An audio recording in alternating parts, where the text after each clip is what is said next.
Well, welcome. My name is Mark Wallace. This is True North Studio, where we live the Word and walk with power. And today, the topic is our healthy and prosperous journey. Our healthy and prosperous journey.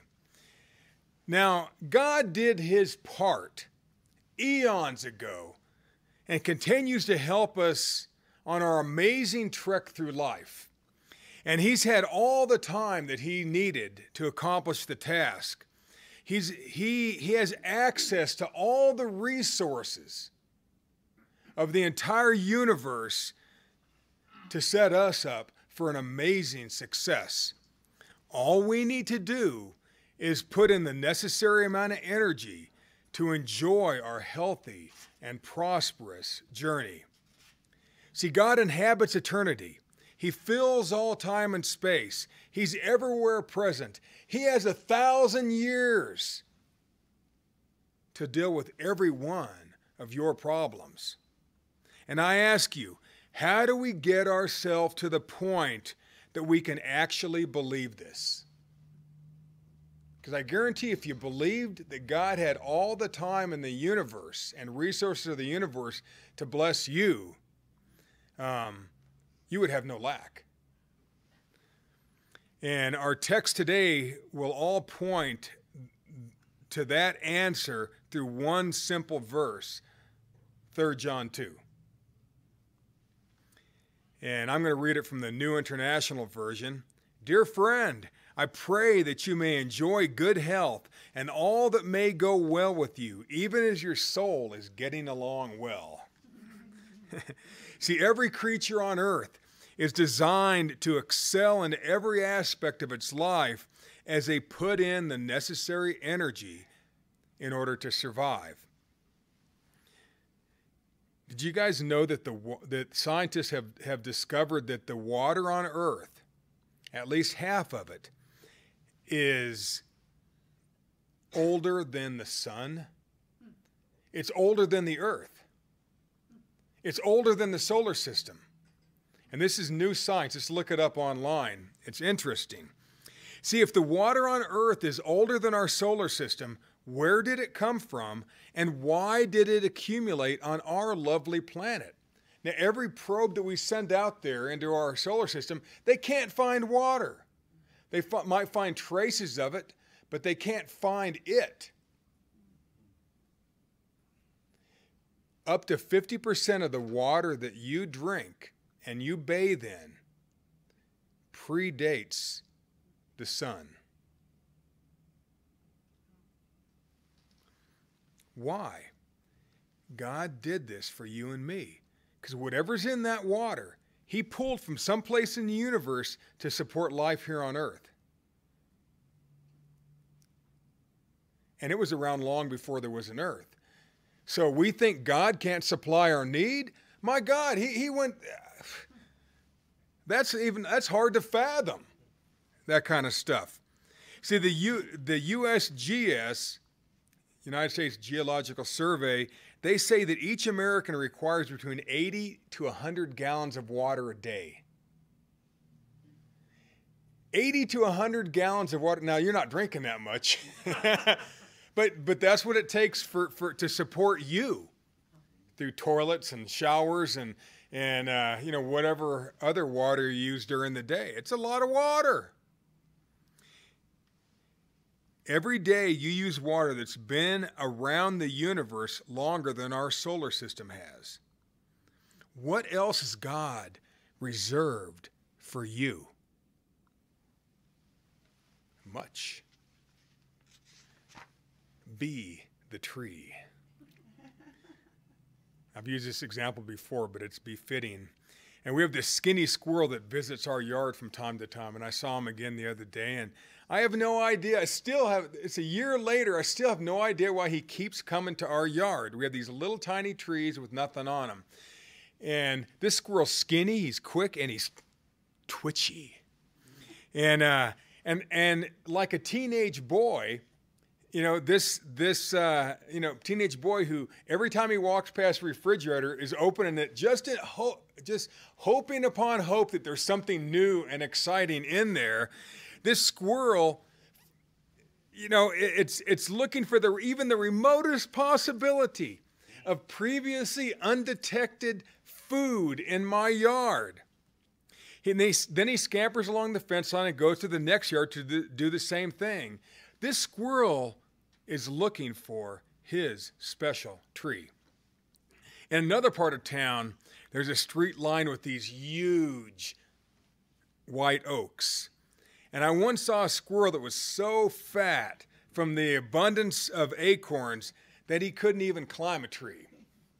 I mean, as I walked past that portly consumer of nuts, and he slowly dragged his furry pot belly across the sidewalk, and he got to the base of this huge oak tree, and he stopped, and he grudgingly stretched his puffy, fat little paws up on this big old tree in this symbolic universal climbing gesture. And then he turned his head and gave me a look. Really? Are you really going to make me climb this thing? Come on, man. And as I walked by, I could swear that I saw him suck in his gut just a little bit and, and suck in his cheeks. You see, he posed motionless at the base of this massive tree, his tree. See, God's given each of us our tree. We just need to put in the necessary heart and energy to find our tree. God's already supplied all your need. Look what he did with the water.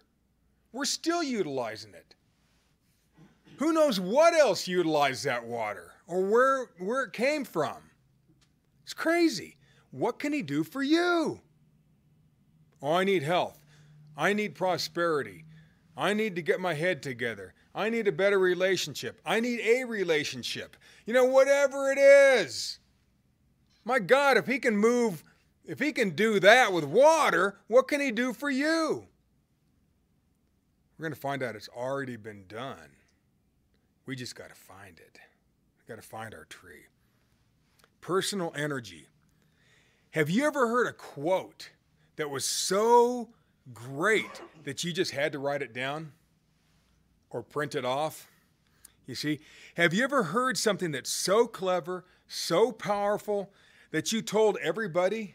You sent a text, an email, put it on Facebook, you tweeted it, or you just actually wrote it in what do they call that? Pen and paper? Some people still do. They actually hand wrote this thing that they used to call the letter and put this sticky thing on there and send it out.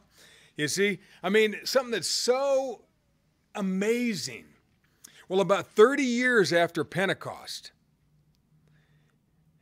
about 30, maybe 30-something AD, about the time Paul was writing Thessalonians, Hebrews, Galatians, and Corinthians, the Apostle John, who was the fishing partner of Peter, and he had a brother at one time named James in that same fishing business, he wrote a letter to a close friend, this exceptional believer named Gaius.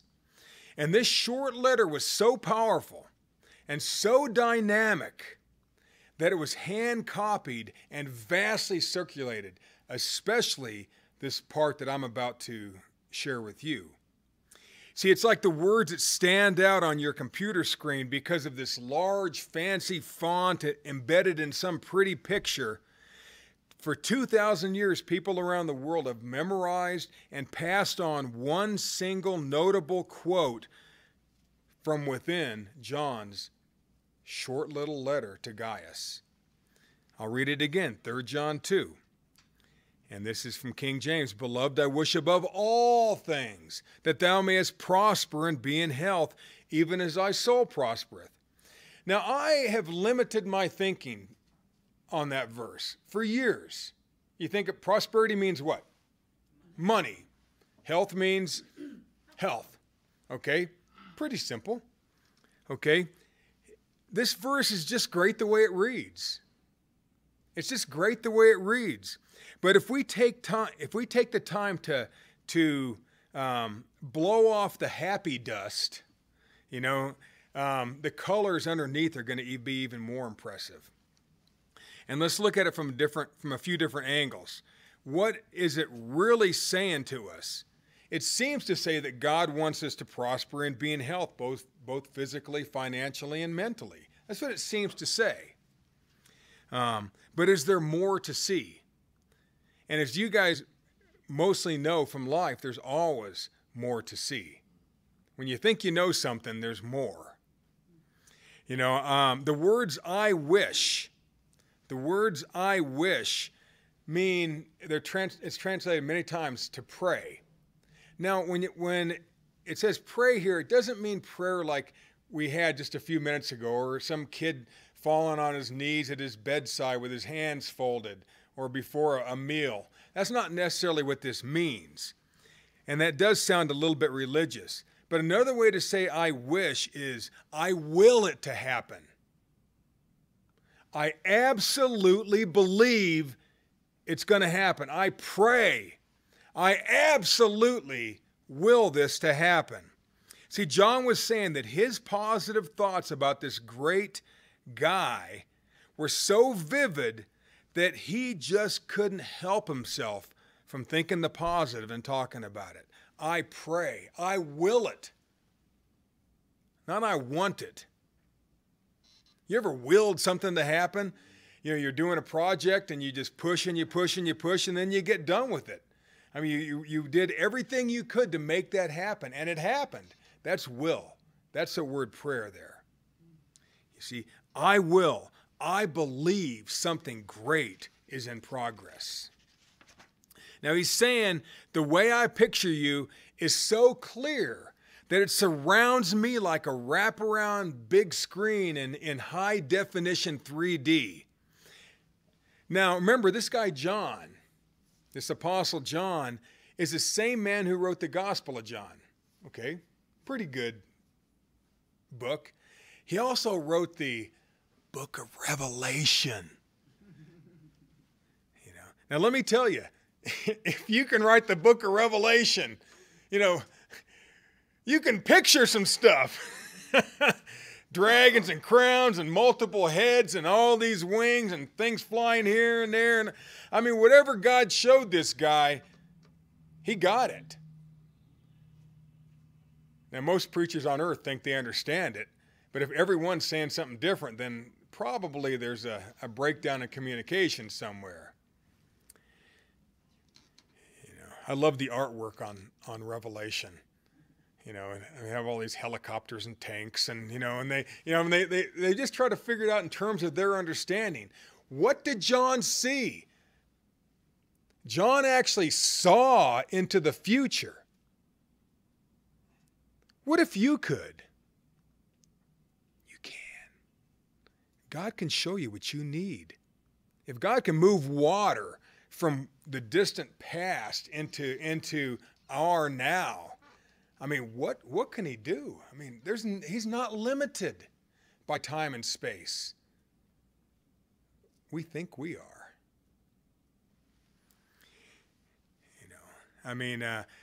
Like that squirrel was a master of his tree, John mastered the art of intricate visualization.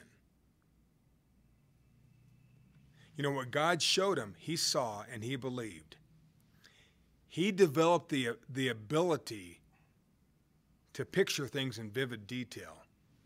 And if you can't, you probably won't get it. If you can't see, if you can't be healed in your mind, you probably won't be. I mean, it's got to be just so clear. Now this is all leading up. There's some great lessons in believing here that we'll see. Let's keep going on this verse. And just think about it. Did you know that John was the longest living of all the apostles? The longest living of all the apostles. You think he believed this verse? His brother was the first to die, James, very early in Acts, got murdered.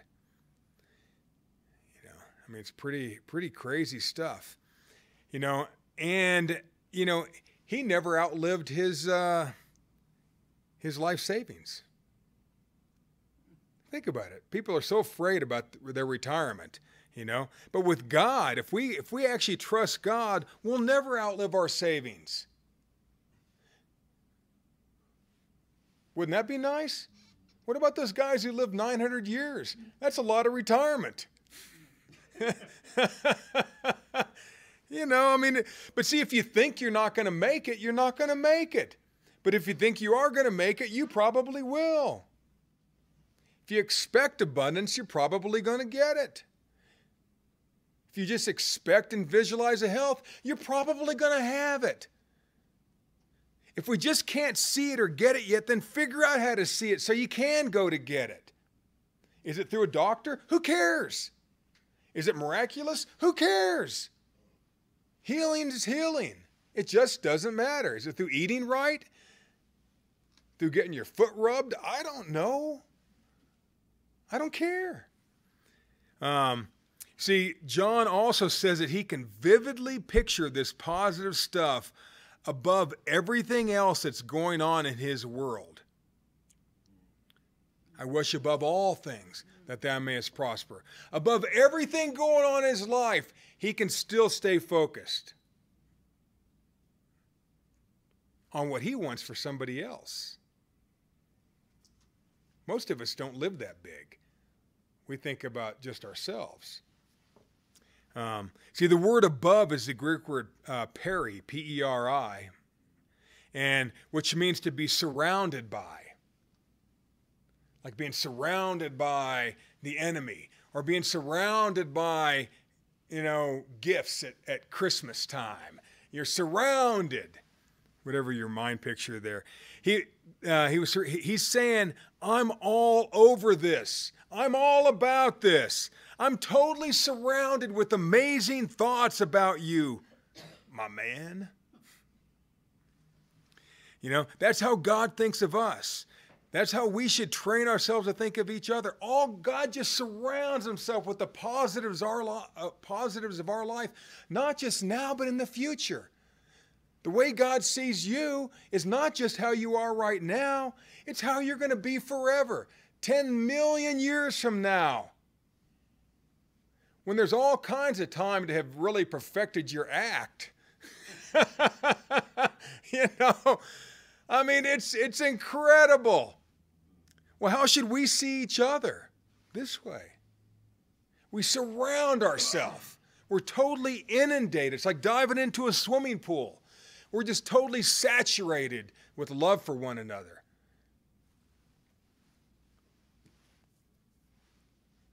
Surround yourself with the positives about you and about others. You ever been to a movie with a storyline that's so good? Or have you ever been absorbed in a book that was so engrossing that you found yourself lost in the story? And all of a sudden you're like, whoa, you know, I mean, you were there. Or you walk out of the theater, it's like, what just happened? I feel different. You ever had that happen? Or you're reading a book and it's like, I mean, all of a sudden you're there. You're running through the Kremlin chasing after the bad guy, or, you know, whatever book you're reading. So, you know, it's crazy. See, John trained himself to get so lost in the positive images of the people he loved, anything less was surreal. Because that's God's reality. That's sort of a heady concept. But what you see isn't really what is truly what God wants us to see. Get lost in the positives. See, this part of the verse could read, I'm so totally and absolutely absorbed in and surrounded by some amazing thoughts about you that the images just pop out of my mouth. You know, here's what they are. Now see if you can detect a believing attitude here. If you couldn't yet, let's see if you can see where this guy John really understood this great principle of believing. First off, visualize prosperity. You know, John said he can clearly see you prospering, he told this guy. It's an image that's so clear that I'm living that possibility with you right now. John totally could picture Gaius prospering. He totally could picture him in full health. You see, the word prosper is a little bit understated in this verse. See, most Christians limit the word prosper to finances, but it's so much bigger. It's the difference between the fruitless trees of my yard and that oak tree in the old part of town that's so full of acorns that it can no longer hold them on its branches, and every square inch of the ground is just covered by these acorns. See, the word prosper spans all time.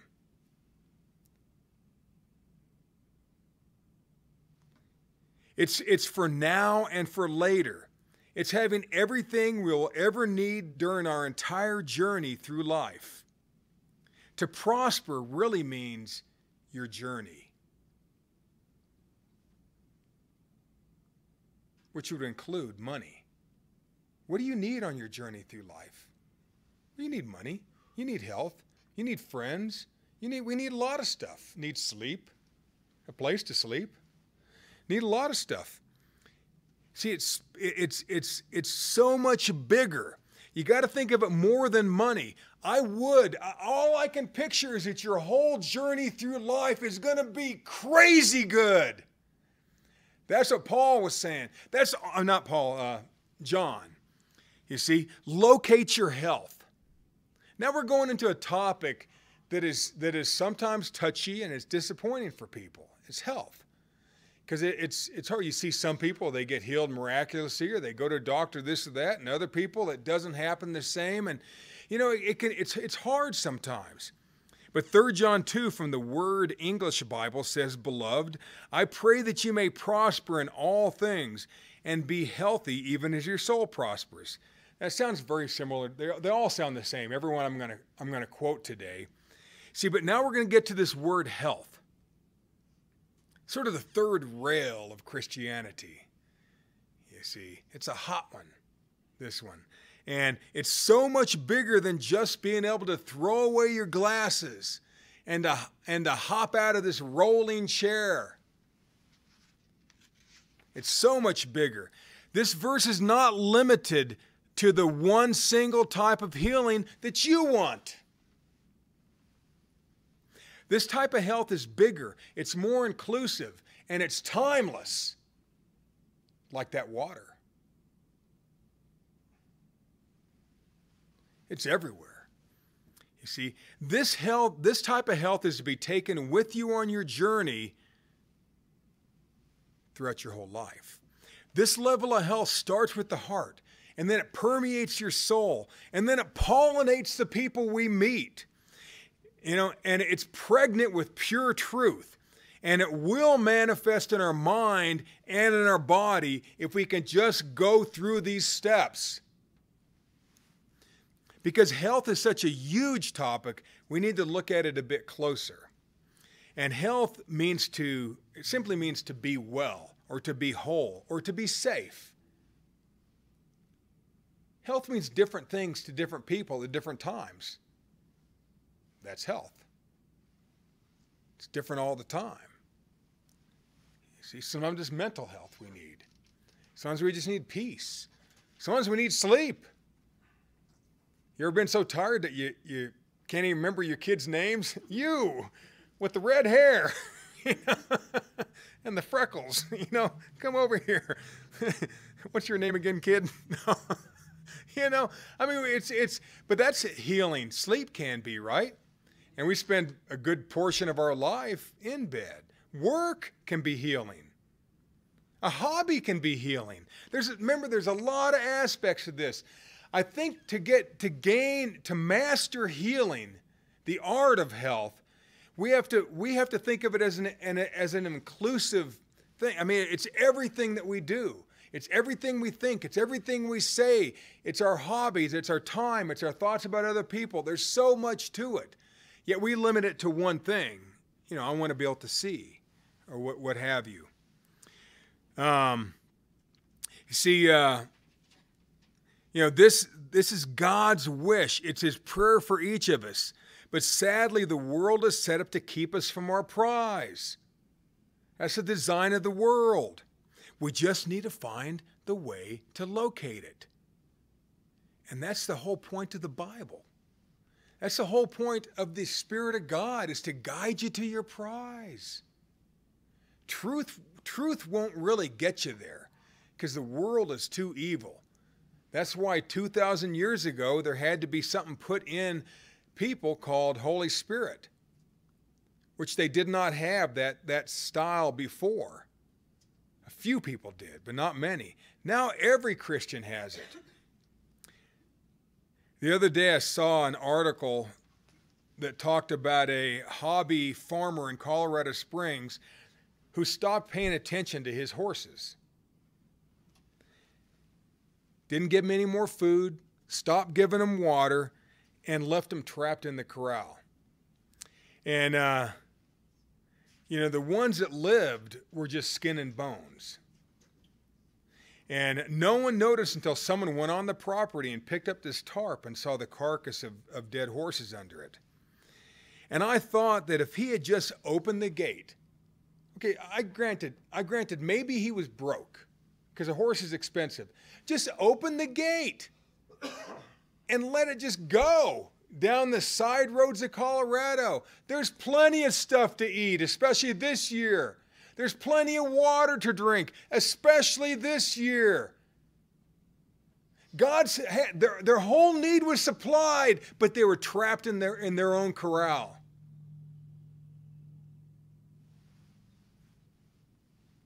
What corral have we fashioned, or has been fashioned for us?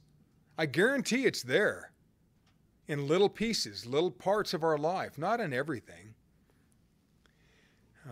God set them up for success, but one man kept them from it. And today we're going to learn to think outside of the box to locate our prosperity and health. We want to think outside the corral. It's all out there. Maybe all you can see is the bars, and you're getting skinnier and skinnier, and your ribs are showing mentally, physically, what have you. But it's got to be out there. It's a promise. Why would God have gone to all this trouble? See, the first usage of the word health in 3 John deals with relationships. Now, not in 3 John, but I looked up the word. I think it's used 7 times or something like that. And it's in Luke 5, and it's where Jesus was being challenged by some religious leaders for giving his time and attention to people they considered were sinners.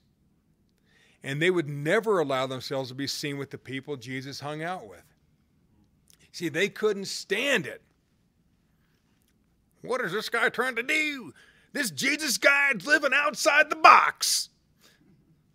See, step one to enjoying our health is to think outside the box concerning others.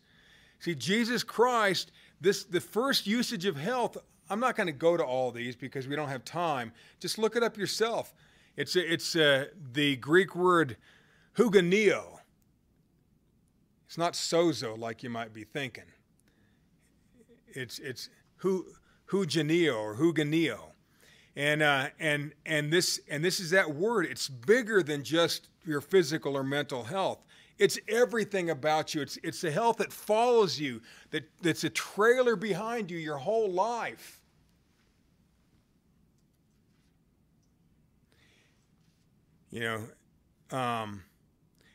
When I was a kid living in Tokyo, almost all the American Air Force families, if you look on their shelf, they'd have this little glass box.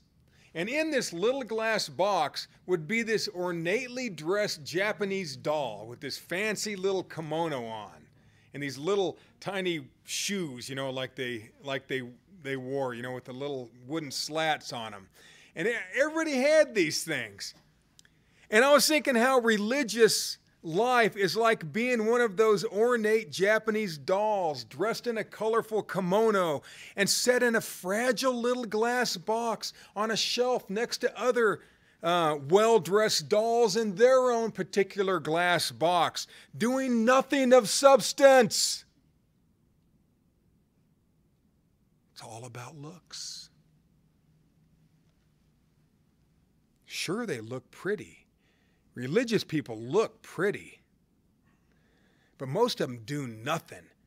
They just want to get you to think their way. And that's how they're happy. It's control. I hate that stuff. I despise it. You see, let's shatter the glass box in which society has encased us. Let's open the gates. Get your hands dirty by helping people who need help. And care less about what other people think about you. Jesus hung out with the people who wanted to connect with him. I'm not talking about a homeless shelter where they could care less about you or not, you see. But I'm talking about help people who want to connect with you. Give the best of you to the people who want the best of you. Do whatever you can do with your time and energy to help others find their health. Not so crazy, Chris. Now, I've used this example before, but I told you a few weeks ago about one of my clients. His name is Chris, and he got in an automobile accident. He has a bad case of TBI. He shuffles, and he talked crazy. For the first couple of years I knew him, and I would just work for him because I felt sorry for the guy. And then he called me up once, and he was talking normal. He was talking sane, and I said, "Chris, what happened?" He said, "Well, thank you very much for noticing." In fact, I just saw him the other day riding his little tricycle. You know how those recumbent bikes. He's riding on that, and he was singing out loud because he had the ear things in. Of course, he sounded crazy, but so do I if I sing with those on. But he was just talking normal, and I said, "What happened?"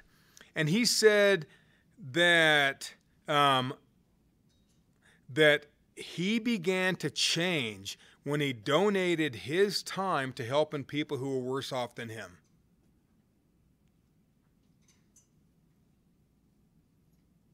Talk to any counselor. They'll say that's the greatest thing he could have done.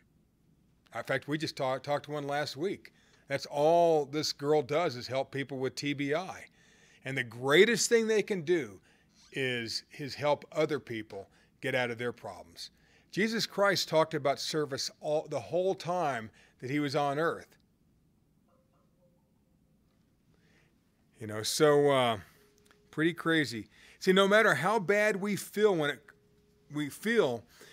comes to our actions and thought life, you never shelf yourself. You don't need to do anything, Mike. Yeah. That's the first use of health, and that was Luke 5:27 through 39. The next usage of health, and that'll help us understand 3 John 2, is in Luke, where it talks about the miraculous healing of the much-loved servant of this Roman centurion. And this leader was responsible to train and maintain readiness of about 100 other warriors in the land that he occupied. And his area of Israel was Capernaum, which is near where Jesus was from, and Paul and Peter and all these guys. And it shouldn't amaze me how much he cared for every one of his men, because this guy even cared for the enemy, his enemy, which was Israel. And you watch how this guy's had this amazing mental ability to picture another's health. Now, this guy was not even a believer. And so I'm going to go to a different section of Scripture just for a second. You can follow along or just listen. It's Luke 7:1 through 10. I'm going to read it from the Message. And when he had finished speaking to the people, he entered Capernaum. A Roman captain there had a servant who was on his deathbed. And he prized him highly and didn't want to lose him. And when he heard Jesus was back, he sent leaders from the Jewish community, asking him to come and heal his servant. And they came to Jesus and urged him to do it, saying, He deserves this. He loves our people. You know, he even built our meeting place.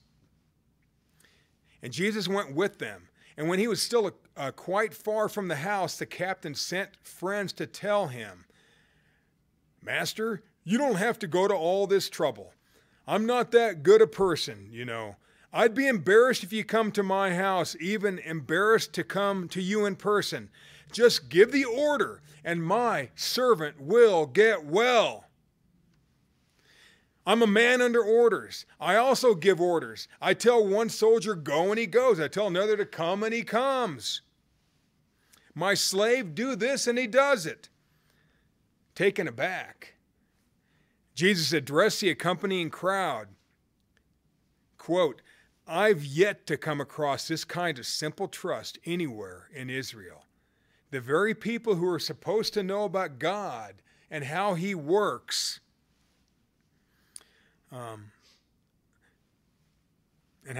period. See, when the messengers got back home, they found the servant up and well. And that's the second time that word soundness or wholeness or health is used. And King James Version says, I have not found so great faith, no, not in Israel. And this can be further translated, I've never even seen such vast and expansive believing among the people who call themselves God's people. This guy knew how to believe. This guy knew how to get things done. If he took care of his servant like that, do you think he took care of his troops like that? I'll bet he did. He would have been an amazing leader. He even took care of the people that he occupied their country. He had a whole building built for them, for their meetings.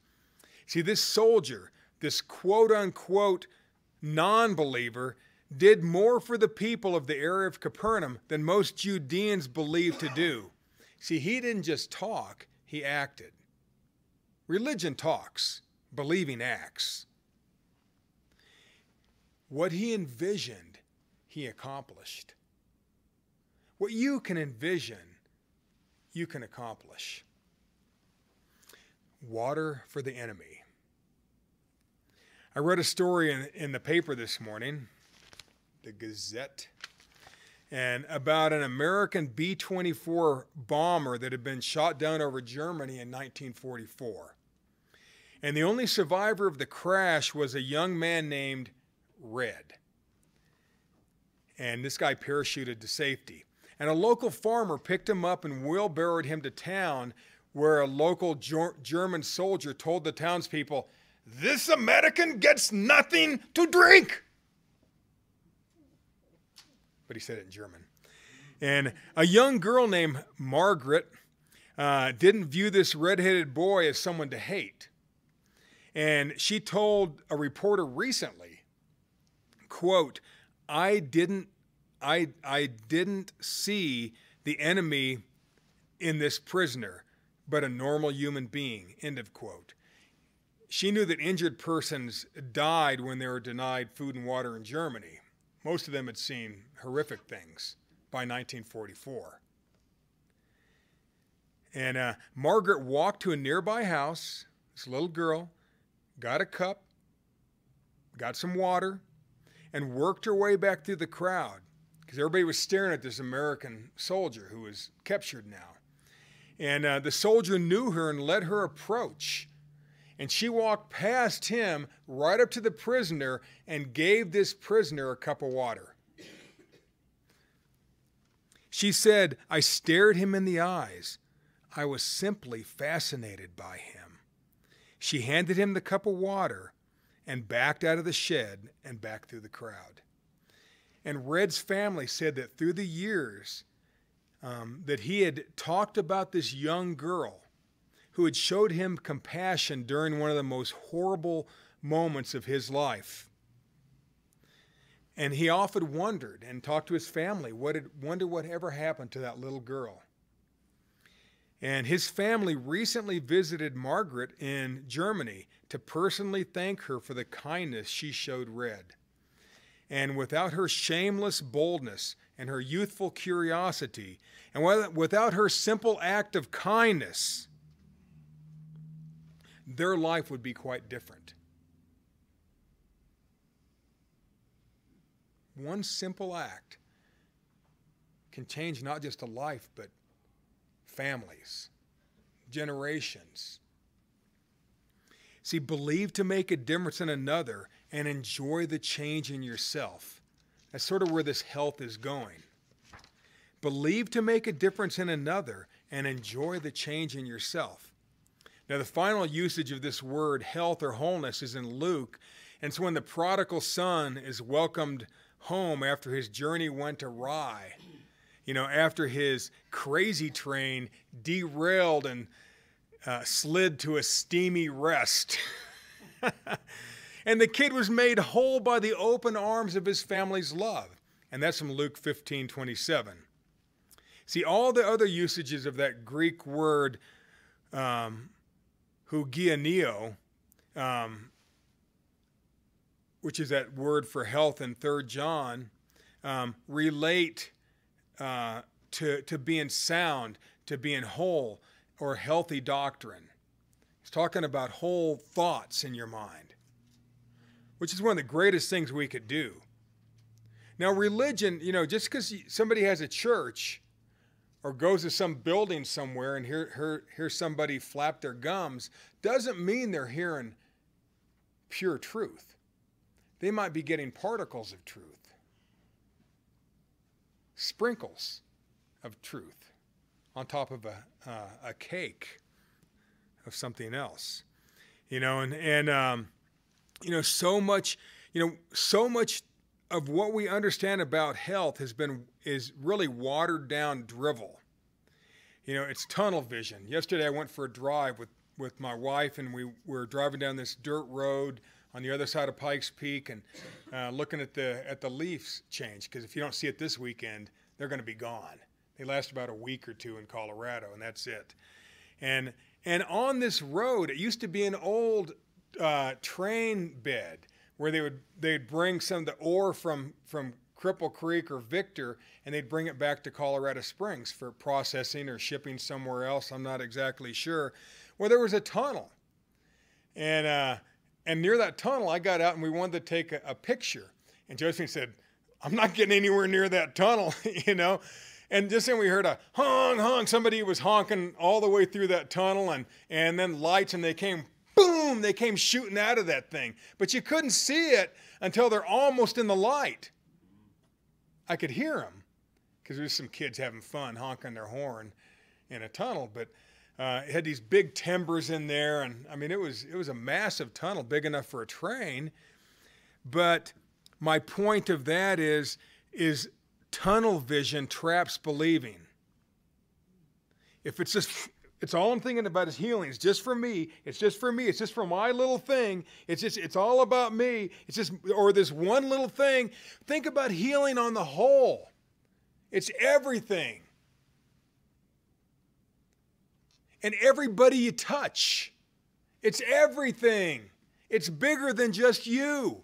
The whole point here of this word is it always relates to either pure thoughts or helping somebody else. That's the word health in 3 John 2. Health is not a magical recipe, but it can be miraculous. You know, health is not obtained by religious incantations. Oftentimes it takes work. You know, here's a bloggist that I like, but it's called The Wishing Doing Gap by Seth Godin. Quote, "It would be great to be picked, to win the random lottery, to have a dream come true. But when we rely on a wish to get where we want to go, we often sacrifice the effort that might make it more likely that we get what we actually need. Waiting for the prince to show up is a waste of valuable time. And the waiting distracts us from and devalues the hard work we might have been doing instead. If you can influence the outcome, do the work. If you can't influence the outcome, ignore the possibility. It's merely a distraction. I went to a meeting the other day a person was talking about retirement planning. And he said that the best time to plant a tree is 10 years ago or today. The best time to plant a tree is 10 years ago or today. Just start today. If you've wasted a lot of valuable time working on something in your life, just start today. Do something today to better your situation. Do something every day to improve your situation. Never give up. Go back to 3 John 2. Beloved, this is from the Amplified. I pray that you may prosper in every way and that your body may keep well. Even as I know your soul keeps well and prospers. Look at all the things the ladies do to keep well. You know, my grandma, when we lived in Japan, she was teaching English to the Japanese. And she was probably in her early 70s then. And one of the students said, Mrs. Mann, you're very well preserved. Well preserved. You see, you know, he wants I want more than anything. I can totally picture you being well kept. You staying youthful and healthy, pure.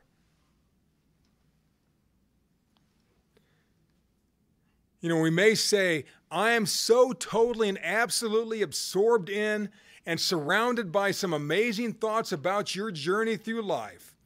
You know, I so love the way that you help yourself and the people who will allow you into their life that the 3D images in my heart just pop out of my mouth.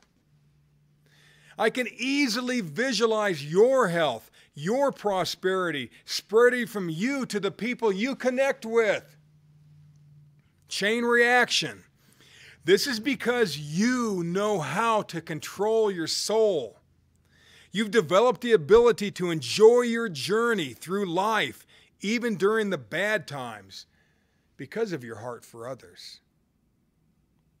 Simply put, I can completely picture you helping others enjoy a healthy and prosperous journey through life. See, as we put forth the proper amount of energy to receive, you know, God will help us reach our dream destination. See, the amount of energy we expel is how far we're going to excel. Everything in life takes energy. You ever felt like you were so hungry that you couldn't do anything? I can't take one more step. No, you can. You know? Some of you have been in military training where you had to go on survival or what have you, and you don't think you can do one more thing, and then you do 10 more things. But you know how much it takes energy to excel. Some type, mental, physical, emotional, spiritual. It takes something. How much energy are we willing to expend to reach our life goals, to find our health, to find our wealth? See, every creature on earth, including us, has an expected energy expenditure in order to have their need met. There's an expected energy expenditure if we want to see abundance. It usually takes more energy, especially at the start. It's like I've said before, like the bar-tailed godwit. You know, he's the longest flying migratory bird, nonstop flyer that's on Earth. And this bar-tailed godwit goes from the Arctic all the way to New Zealand every year. It's a 7,000-mile flight.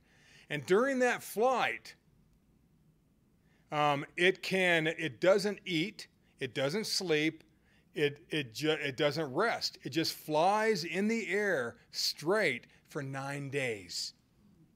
That's 800 miles a day.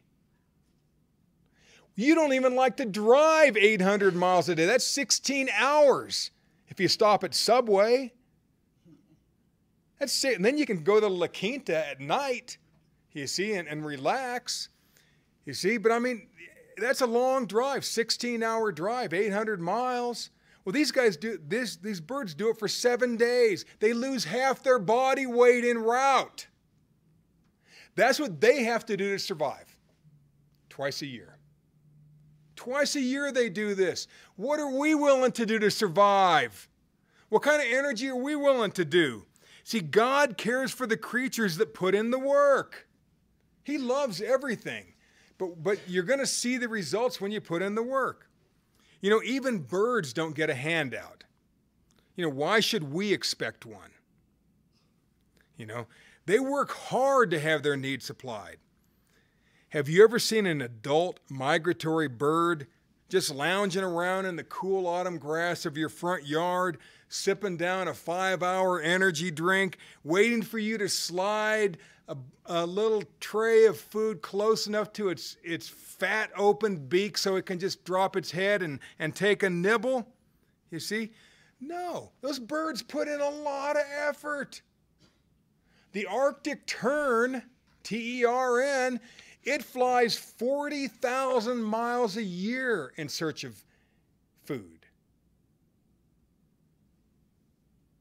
It could get a little tired, you know. What do we expect in life? You want health, you want prosperity, it takes work. It takes energy. It takes helping other people, which takes even more energy than usually we want to give. See, you want to find God's supply of prosperity and health, then you got to do something. That's a prospering heart. That's the whole lesson today. The whole reason for this. Put in the necessary heart and energy to get what you want. It sounds simple, but if we keep praying for the same thing over and over and over and over, year after year after year, are we believing? No. How do you know you're not believing? Because you didn't get it. You see?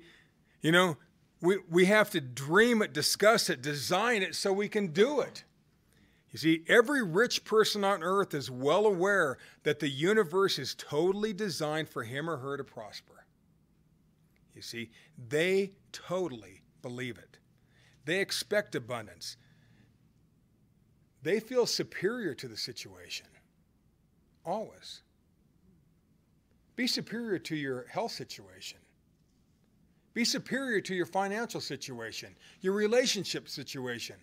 You know, you have to totally expect it to come to pass before it will. So they figured out that that most people just will sit around and wish and wait.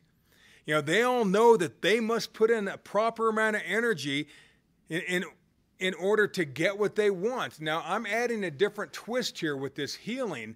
It takes, and prosperity, it takes how we help other people too. There's something to that. Like the great Apostle John mastered. You know, I'm so totally and absolutely absorbed in and surrounded by some amazing thoughts about your journey through life. I so love the way that you help yourself and the people who allow you into their life that the 3D images in my heart just seem to pop out of my mouth. I can easily visualize your health and prosperity spreading from you to the people you connect with.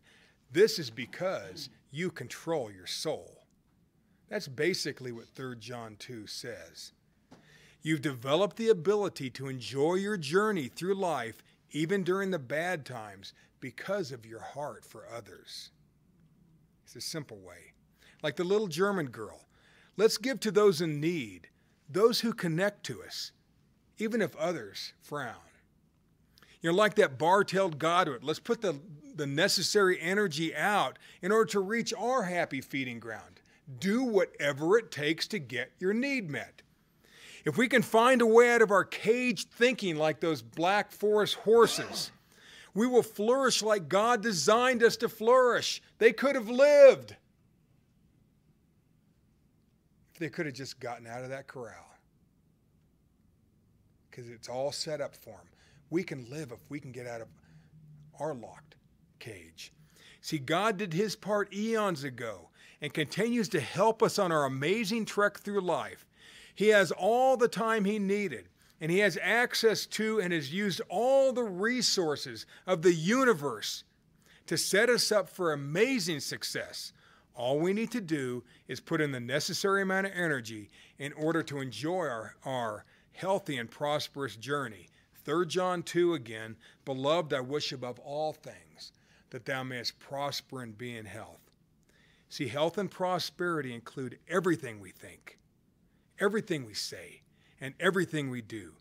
See, and it's also that positive attitude that is designed to rub off on everybody we come in contact with. Let's put in enough energy to fully enjoy our healthy and prosperous journey. God bless.